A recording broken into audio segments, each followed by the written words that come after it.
China examining if EU is putting up trade barriers as tensions intensify. The Chinese government said Wednesday that it would investigate whether the European Union's probes into Chinese companies constitute trade barriers.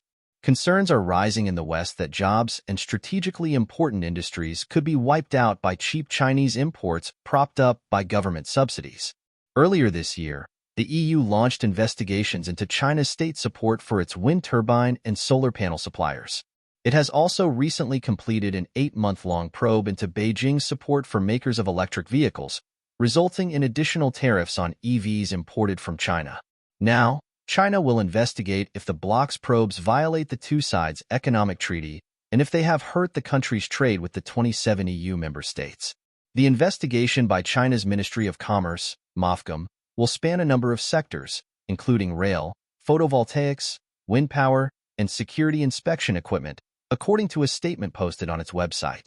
If MOFCOM deems that the EU's probes amount to trade barriers, it can start negotiations with the EU, launch a multilateral dispute resolution process, or take other appropriate measures to address the issue, according to rules published by the ministry in 2005. The announcement comes just days after the provisional additional duties on imports of Chinese-made EVs into the EU came into effect. Talks between the two sides are expected to continue.